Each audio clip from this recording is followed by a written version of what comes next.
Welcome back. So I just downloaded some SVG files and I'll copy that and paste it in our tools design file. I'm just gonna expand that using the Alt key. Then I'll come and select a new frame. For now, I think I'll just use the iPhone 13 Pro frame. Yes, I'll just duplicate that.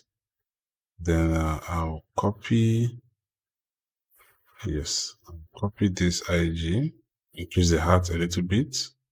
Okay, it's an SVG, so I have to select the parent group, increase it a little bit.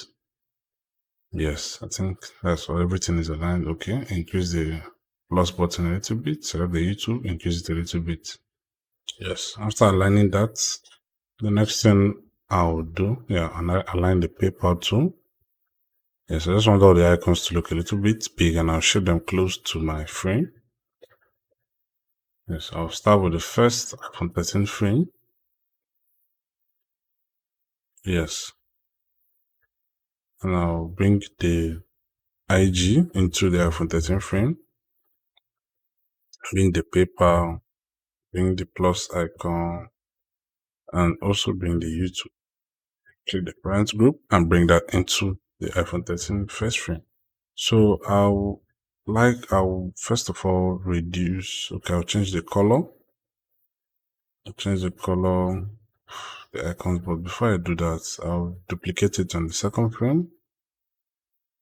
Then I'm trying to change the stroke color. Let me see if that's going to take effect. Okay, it's not working as expected. So remember, a lot of times you have to tweak a lot of things. So I'll just select the SVG and okay, I just expanded it and changed the stroke and it just worked.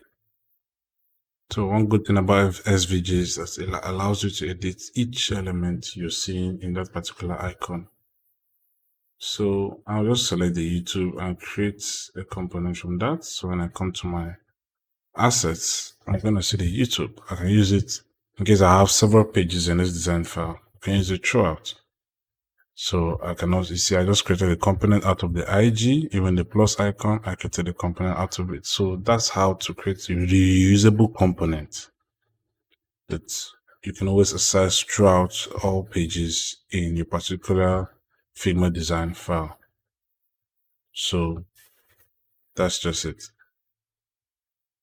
So I just want to create a basic footer menu.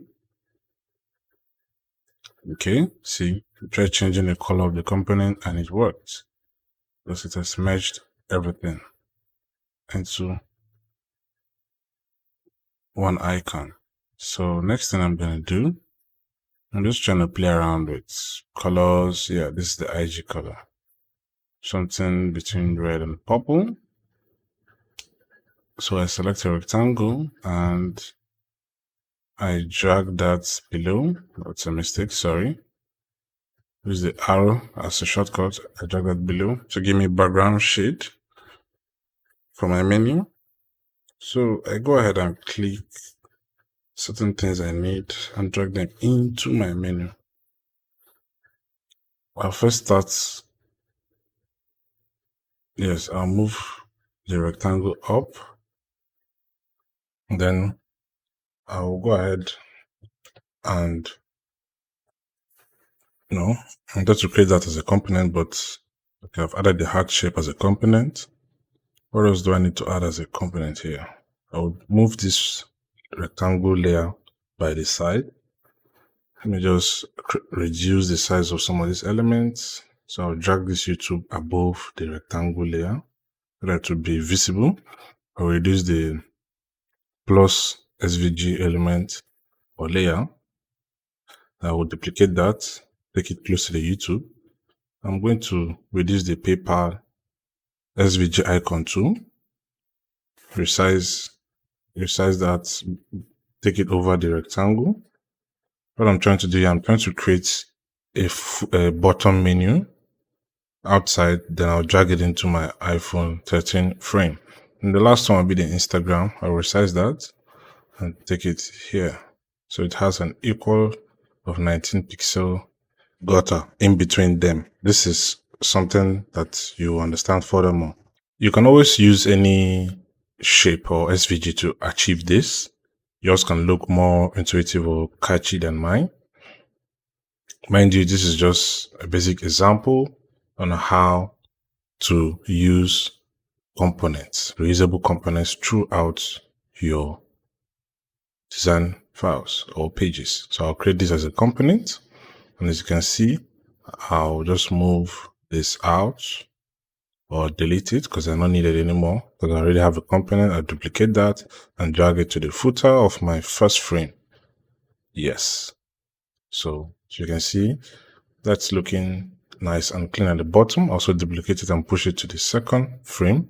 And I come to my asset. As you can see, it's there already. Component 1. Once I click it, it's highlighting. So I can actually edit it, maybe full Figma component test, or you can edit it to your bottom menu. So basically, I just take the heart icon up there, maybe for it to just look like a basic app. So with these few examples we've done, I believe you've understood what reusable components are. This concept also applies to programming too. There are some components you might be reusing throughout your app, just like the header and the footer in terms of your React application. So that's all for this video. See you guys in the next one.